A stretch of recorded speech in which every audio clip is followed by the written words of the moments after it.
चलते हैं mental math class 9 के नेक्स्ट क्वेश्चन पर। मैं हूं हरी सर और आप सभी बच्चों का चलो कदम बढ़ाए चैनल पर स्वागत करता हूं। बच्चों, इस मेंटल मैथ को कराने का एक ही पर्पज है कि आप किसी भी मेंटल मैथ क्विज में पार्टिसिपेट कीजिए तो ये काफ़ी हेल्प करेगा। साथ ही आपके जो एग्ज़ाम होते हैं स्कूल के अंदर उसमें भी ये काफ़ी हेल्प करता है। अगर आप मैथ ना करें तो कोई दिक्कत नहीं है, अगर आपने मेंटल मैथ को सोल्व कर लिया तो समझो आपके बहुत अच्छे मार्क्स आने वाले हैं एग्जाम के अंदर भी। आइए करना शुरू करते हैं। जो बच्चों यही नहीं कि ये दिल्ली के बच्चों के लिए, इंडिया में कहीं भी बच्चे हैं जो एनसीईआरटी की बुक्स को रीड करते हैं, ठीक है ना, या स्टेट लेवल की बुक्स को रीड करते हैं तो उन सभी के लिए ये काफ़ी हेल्पफुल है।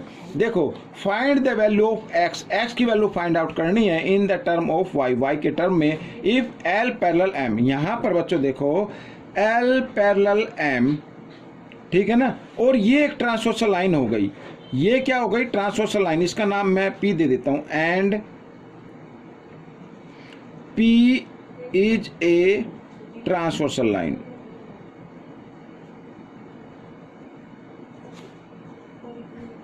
ठीक है, ये एक ट्रांसवर्सल लाइन हो गई। अब आपको देखो ये दो पैरेलल लाइन है, ये ट्रांसवर्सल लाइन है, तो एंगल एक्स और प्लस एंगल वाई दोनों का सम क्या होगा? 180 डिग्री होगा, सम ऑफ इंटीरियर एंगल। ठीक है ना, X plus Y is equal to 180 degree, sum of interior angle, interior angles. ठीक है ना, सम ऑफ इंटीरियर एंगल्स। अब यहां पर x की वैल्यू फाइंड आउट करनी है y के टर्म में, यानी y को y रखना है, तो 180 डिग्री y इधर प्लस है, इधर आकर ये माइनस हो गया, तो ये आपका आंसर आ गया। बिल्कुल सिंपल है। ठीक है, आपको घबराना नहीं है। ये करते हैं question number 32। Find the value of x, x की वैल्यू फाइंड आउट करनी है, और यहां पर b के पैरेलल OP, b के पैरेलल OP, ये दोनों पैरेलल लाइन है बच्चों। अब बहुत ही इजी क्वेश्चन आ गया आपके सामने बच्चों। यहाँ पर देखो बी क्यू पैरेलल OP, ये दोनों पैरेलल है, तो ये एक ट्रांसवर्सल लाइन हो गई। AB and AB is a transversal line.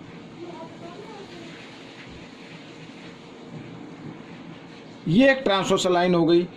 तो ये एंगल बी और ये वाला एंगल, ये बोलते हैं बच्चों कोरस्पॉन्डिंग एंगल। ये दोनों इक्वल होते हैं। अगर टू लाइन पैरेलल है, इस तरीके से कोई ट्रांसवर्सल लाइन है, तो ये भी ऊपर की तरफ बना है, ये भी ऊपर की तरफ, तो इन्हें बोलते हैं कोरस्पॉन्डिंग एंगल। और कोरस्पॉन्डिंग एंगल हमेशा क्या होते हैं? इक्वल होते हैं।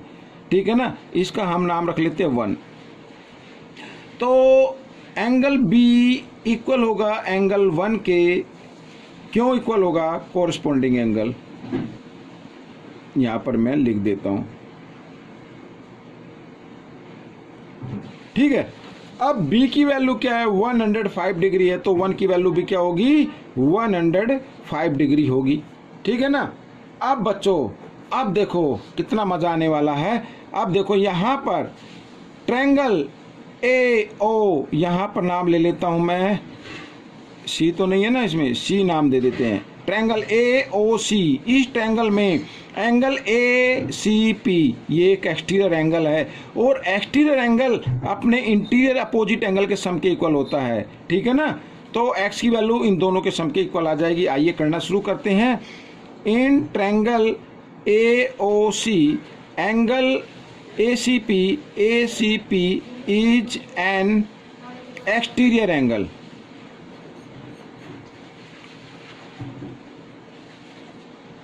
ये एक एक्सटीरियर एंगल हो गया। ठीक है बच्चों, यहाँ पर अब बच्चों एक्सटीरियर एंगल जो है वो इक्वल होगा किसके? अपने इंटीरियर अपोजिट एंगल के सम के इक्वल, यानी एंगल 1 और प्लस यहाँ पर एंगल A, इन दोनों के सम के इक्वल होगा। तो x इक्वल 1 की वैल्यू क्या आई है बच्चों निकलकर? 105, तो यहाँ पर 105 लिखना है।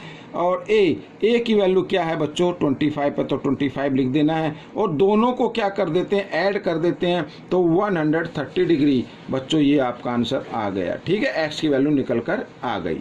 आइए चलते हैं क्वेश्चन नंबर 33 पर। ये भी बहुत इजी है, ये देखो कोई ज़्यादा मुश्किल नहीं है।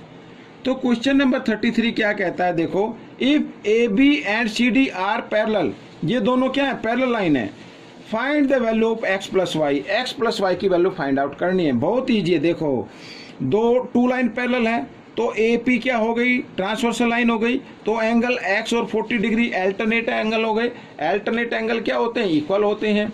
तो इसी प्रकार फिर देखें C D parallel A B, तो यहाँ पर बी पी क्या हो गई, ये ट्रांसवर्सल लाइन हो गई, तो एंगल वाई और ये 60 डिग्री, ये भी क्या हो गए, अल्टरनेट एंगल हो गए। तो अल्टरनेट एंगल इक्वल होते हैं।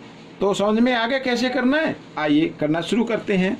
तो C D parallel A B and A P is a transversal line,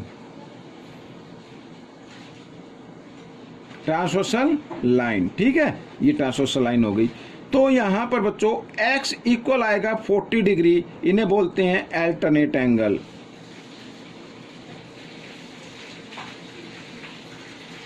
alternate angle, ठीक है, अल्टरनेट एंगल इक्वल होते हैं। सिमिलरली यहां पर C D parallel A B और यहां पर ये क्या हो गया, P B and B P B लिख सकते हैं, इज ए ट्रांसवर्सल लाइन।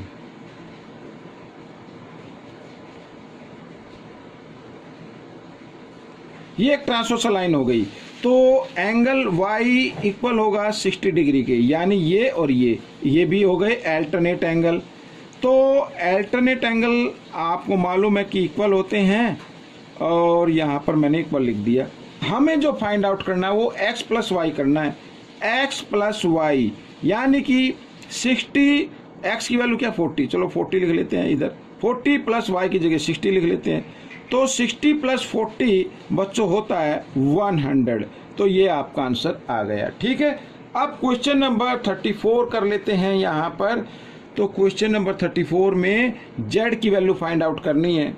क्या फाइंड आउट करनी है, z की वैल्यू। अब बच्चों देखो, अगर टू लाइन ऐसे आपस में इंटरसेक्ट करती है तो ये एंगल और ये एंगल इक्वल होते हैं, इन्हें बोलते हैं वर्टिकली अपोजिट एंगल।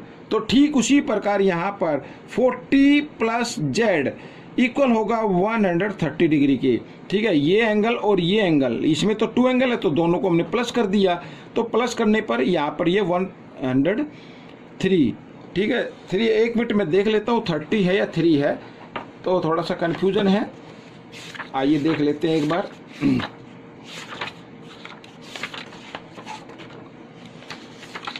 तो क्वेश्चन नंबर 34 में यहाँ पर है 103 है बच्चों। तो ये 103 मैं इधर लिख देता हूँ, इसको काट कर 103 डिग्री, ठीक है।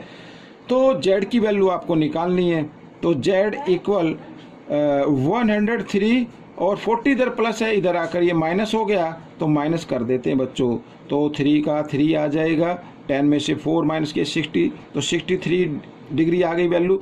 लेकिन ये क्यों इक्वल है, तो यहां पर आप लिख सकते हैं वर्टिकली अपोजिट एंगल,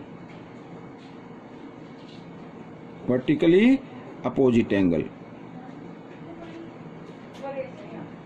ठीक है। वर्टिकली अपोजिट एंगल इक्वल होते हैं। आइए करना शुरू करते हैं क्वेश्चन नंबर 35, इस पार्ट का लास्ट क्वेश्चन, ठीक है।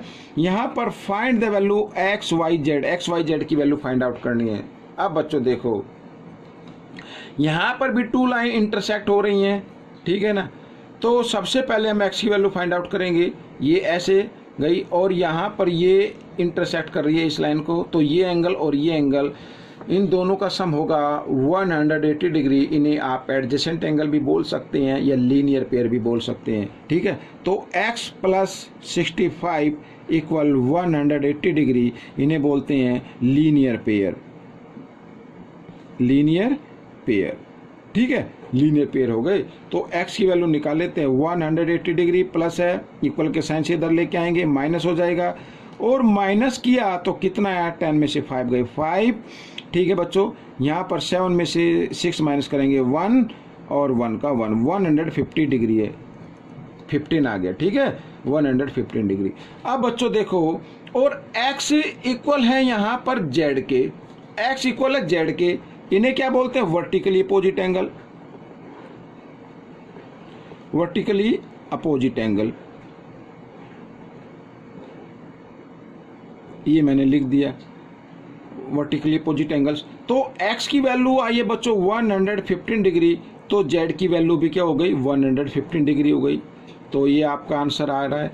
ठीक है, y, अब y इक्वल है बच्चों 65 डिग्री। ये क्यों इक्वल है? क्योंकि ये भी वर्टिकली अपोजिट एंगल है। ठीक है ना, तो y की वैल्यू भी क्या आ गई? 65 आ गई। तो बच्चों ये पार्ट आपका कंप्लीट हो गया है। आपको ये पार्ट कैसा लगा मुझे जरूर बताएं, इसमें से सीखकर दूसरे बच्चों को जरूर सिखाएं। मिलेंगे नेक्स्ट पार्ट में, तब तक आप प्रैक्टिस करते रहिए। मेरी वीडियो देखने के लिए धन्यवाद।